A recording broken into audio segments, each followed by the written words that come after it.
오늘은 바이브타임 238페이지입니다.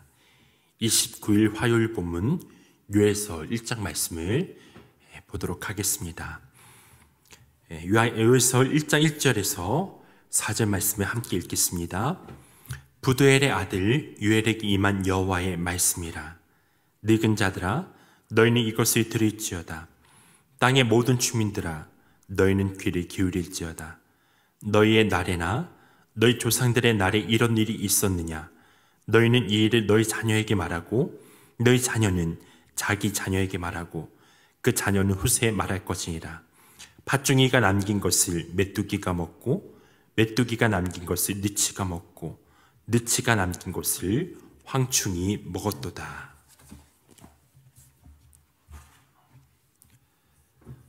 유엘은 여호와는 하나님이시다라는 의미의 이름입니다. 성경은 선지자 유엘의 아버지가 부두엘이라는 것 외에 유엘 선지자에 대해서 거의 알려주지 않습니다. 성경에는 유엘이라는 이름을 지닌 인물이 10명 이상 등장하지만 선지자 유엘과 동일시될 수 있는 사람은 없습니다. 유엘은 주로 유다와 예루살렘을 중심으로 활동했을 것이고 제사장과 희생 제사들에 대한 언급으로 볼 때 그가 제사장이었을 것이라는 추정이 가능합니다.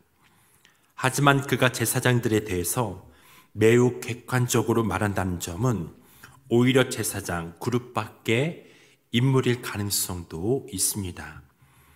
또 요엘 선지자의 활동 시기에 대해서도 확정하기는 쉽지 않은데 주전 9세기에서 5세기 사이의 의견이 분분합니다. 유엘에게 임한 하나님의 말씀은 심판의 메시지였습니다. 먼저 선지자는 늙은 자들을 향해 외쳤습니다. 그러나 늙은 자들, 즉 이스라엘의 장로들만 말씀을 들을 책임이 있는 것은 아닙니다. 이스라엘의 모든 주민들이 들어야 할 메시지입니다. 듣고서 자녀들에게 하나님의 말씀을 전해야 할 책임도 있었습니다. 선지자가 전한 말씀은 메뚜기의 날이 이르러 모든 것이 먹혀 사라지고 결국 인간이 누리는 기쁨과 즐거움이 다 사라질 것이라는 심판의 경고였습니다. 팥중이, 메뚜기, 느치, 황충은 모두 메뚜기의 종류들을 지칭하는데 메뚜기에 의한 재앙은 종종 하나님의 심판을 예시하기도 합니다. 그리고 5절에서 14절을 보면 하나님의 심판의 메시지는 이스라엘 백성들의 진지한 반응을 요구하고 있습니다. 그것은 진실로 깨어 울고 곡하는 것입니다. 5절입니다. 무릇 취하는 자들아 너희는 깨어 울지어다.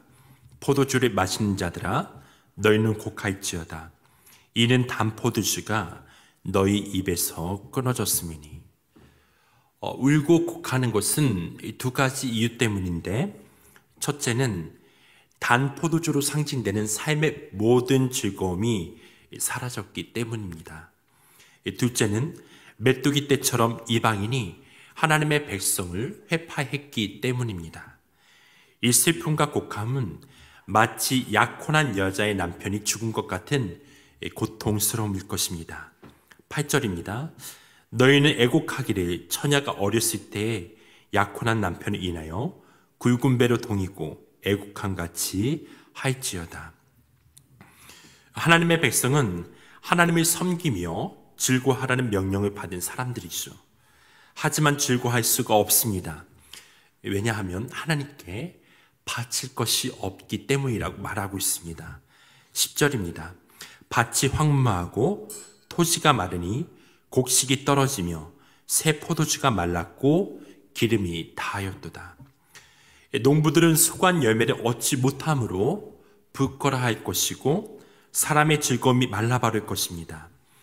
그러므로 제사장들은 곡하기만 할 것이 아니라 하나님의 백성을 성전으로 모아 금식을 선포하고 하나님 앞에 회개하도록 촉구해야 합니다. 백성들이 자신들의 죄를 깨닫도록 도와주어야 합니다. 하나님의 심판은 하나님의 집에서 시작된다라고 말하고 있습니다. 이 심판은 자연재해가 아니라 하나님께로부터 임한 심판이며 그 메뚜기의 날은 여호와의 날이 될 것입니다. 15절입니다. 오라 그 날이여 여호와의 날이 가까웠으니 곧 멸망같이 젖는 자에게서로 이르리로다. 드릴 재물이 없으므로 기쁨과 즐거움이 하나님의 전에서 끊어졌고 땅은 소산을 내지 못함으로 창고와 곳간은 텅텅 비었으며 가축들도 먹을 것이 없어 울부짖습니다. 푸른 초목들도 다 타 들어가고 시내는 말라버렸다라고 그렇게 말하고 있습니다. 이 모든 것은 결국 인간의 죄악 때문이라고 말하고 있는 거죠. 여러분, 하나님은 재난을 통해서 우리에게 교훈하십니다. C.S. 루이스의 말대로 고난은 하나님의 메가폰입니다. 하나님은 고난을 통해서 메가폰으로 우리를 향해 소리 지르십니다. 물론 재난의 의미를 지나치게 확대하여 자의적으로 해석하고 확신하는 것은 위험하지만 성도들은 이 세상과 인생에서 경험하는 고난을 통해서 하나님의 교훈을 들을 수 있는 귀를 언제나 열어 놓아야 합니다. 선하신 하나님께서 우리 삶의 즐거움들을 제거하실 때 우리는 하나님께서 무엇을 말씀하시고자 하시는지 귀를 기울여야 합니다. 그리고 그의 합당한 반응은 언제나 참된 회개입니다. 여러분은 하나님의 교훈을 듣고 있습니까? 그리고 합당하게 반응하고 있습니까? 삶에 일어난 모든 고통과 아픔과 시험과 고난을 통해서 말씀하시는 하나님의 교훈을 듣는 우리 모두가 되었으면 좋겠습니다. 우리의 마음의 길을 열고 그분의 음성을 듣게 될 때 우리에게 비로소 놀란 치유와 회복이 나타나게 될 것이고 하나님의 그 음성은 결국 우리 가운데 하나님의 능력으로 나타나게 될 것입니다. 참된 회개로 주님께 돌이킨 놀라운 역사가 이 세대 가운데, 민족 가운데, 우리의 삶 가운데 있기를 기도하는 시간이 되었으면 좋겠습니다. 이 시간 제가 기도하고 계속해서 개인 기도하는 시간을 갖겠습니다. 하나님, 우리의 삶 속에 나타나는 이 모든 고난을 통하여서 주님의 음성을 듣는 마음의 귀가 열려지기를 간절히 기도합니다. 하나님의 시편의 기자처럼 고난받는 것이 내게 유익이라 이로 말미암아 내가 주의 율례들을 지키게 되었다고 말씀하였는데, 하나님, 우리가 또한 하나님의 그 음성을 듣게 될 때 참된 회개로 나아가게 하시고 다시금 하나님께서 우리 가운데 말씀하시고 단 그 말씀 가운데 우리가 돌이키게 될 때 놀라운 치유 회복이 우리 개인의 삶과 가정과 이 민족 가운데 나타날 수 있도록 성령 하나님 말씀하시고 우리가 그 말씀 가운데 순복할 수 있도록 인도하여 주옵소서. 하나님, 이 아침에도 우리가 주의 음성을 듣기를 원합니다. 우리의 마음만에 활짝 열게 하시고 그 말씀을 듣고 믿음으로 주님 앞에 나가는 시간 될 수 있도록 성령 하나님 역사하여 주옵소서. 오늘 이 시간 기도를 통하여 주님의 얼굴을 구하는 시간을 통해서 하나님께서 응답하신 것들을 우리가 경험하게 하시고 이 아침에도 우리가 주님 앞에 간감히 기도할 때 믿음의 확신 가운데 나가는 귀한 시간 될 수 있도록 응답받는 시간 될 수 있도록 성령 하나님 역사하여 주옵소서. 이 시간 주님 앞에 의탁합니다. 예수님의 이름으로 기도했습니다.